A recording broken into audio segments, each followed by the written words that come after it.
Basic price action ऐसे काम करता है। ये मानो कि ये एक अप ट्रेंड चल रहा है, ठीक है, यहाँ से अप ट्रेंड चालू है, impulse move, retrace move, impulse move, retrace move, impulse move, retrace move. तो ये जो इम्पल्स मूव आया इसको हम बोलेंगे हायर हाई, और ये जो है वो है हायर लो। फिर वापस ये जो है ये है हायर हाई, और ये है हायर लो। अब ये जो आपको दिख रहा है ये वाला, ये जो हायर हाई, ये हायर हाई यहाँ पे इस पॉइंट पे टूटा है, इस वाले पॉइंट पे।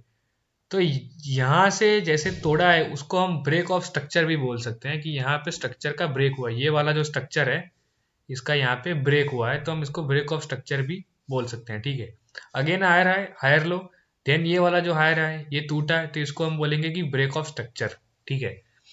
अब यहाँ पे वापस से हायर हाई बनाया, और फिर मार्केट ने यहाँ पे एक ये वाले हाई को ब्रेक ना करके ये वाले हायर लो को तोड़ दिया, ये हायर लो है, इसको मार्केट ने तोड़ दिया। तो अब ये जो हायर लो तोड़ा है इसको हम क्या बोलेंगे, कि यहाँ से चेंज ऑफ कैरेक्टर, यहाँ से मार्केट का कैरेक्टर चेंज हुआ है, और मार्केट अगेन अब लोअर हाई और लोअर लो बनाती हुई नीचे जाएगी। तो ये है basic price action. Basic price action मतलब कि जो पहले के टाइम से चलती आ रही है, ये वैसी ही बेसिक सी प्राइस एक्शन है। अब मैं आपको अभी के टाइम की प्राइस एक्शन दिखाता हूँ, यही प्राइस एक्शन अभी के टाइम पे कैसे चल रही है आपको मैं ये दिखाता हूँ। यहाँ पे जैसे कि मार्केट हायर हाई और हायर लो बनाती हुई जा रही है ऊपर की साइड, ठीक है। और यहाँ से मार्केट ने अब ये वाला जो लो बनाया ये मार्केट ने तोड़ दिया, ठीक है, ये वाला लो तोड़ दिया। तो अब लोग क्या सोचेंगे कि भाई यहाँ से तो चेंज ऑफ कैरेक्टर आ गया है, ठीक है। तो अब जैसे ही अगेन ये एक रिट्रेस मूव देगी तो हम यहाँ से वापस से सेल करेंगे, लेकिन यहाँ से मार्केट नीचे नहीं जाती, वो उसके बजाय ऊपर जाके ये वाला हाई तोड़ देती है और अगेन हायर हाई बनाती हुई ऊपर जाती है। तो ये हुई अगेन ट्रैपिंग।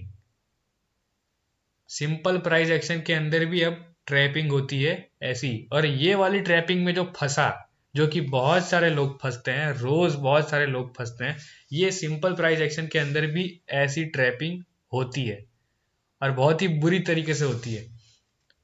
तो लोग इसमें क्या करेंगे कि अब मार्केट का कैरेक्टर तो यहाँ से चेंज हो चुका है, ये तो एक एम पैटर्न सी हम देख सकते हैं कि यहाँ पे एम पैटर्न जैसा बना हुआ है, नेकलाइन भी ब्रेकआउट हो चुकी है।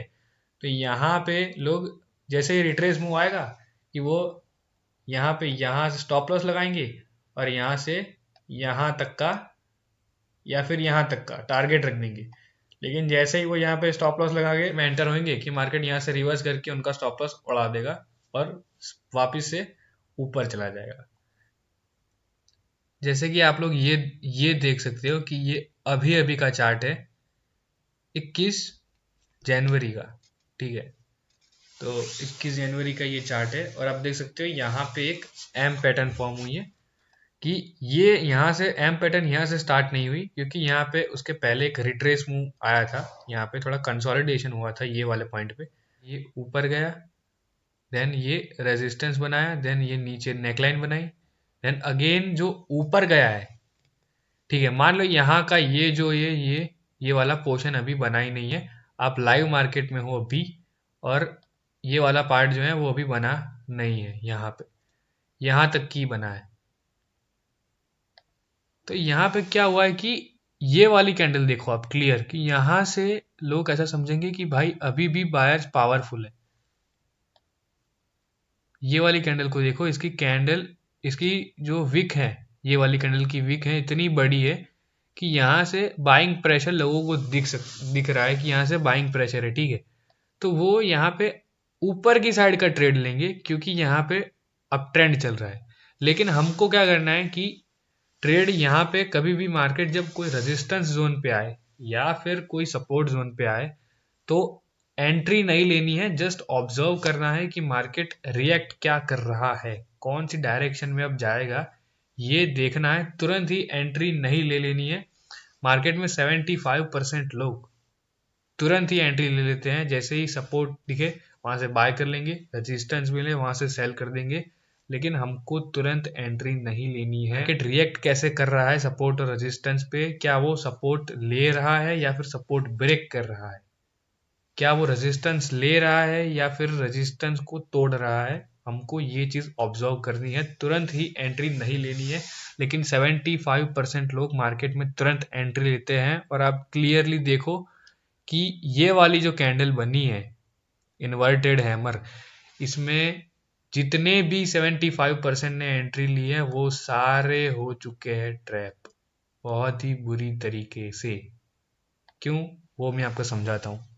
यहाँ पे ये आपने रेजिस्टेंस मार्क कर दिया, ठीक है, वो रेजिस्टेंस आपने यहाँ पे ये हाई मार्क कर दिया, उसके बाद यहाँ पे ये नेकलाइन बनी है और वापस से मार्केट ने, ये लोग रिट्रेस मूव समझेंगे, ये रिट्रेस मूव है, मार्केट वापस यहाँ से ऊपर गया और यहाँ से नीचे जो कैंडल की स्टिक्स हैं वो सारी बड़ी बड़ी है नीचे से, मतलब कि बाइंग प्रेशर ज़्यादा है, लोग ये समझेंगे।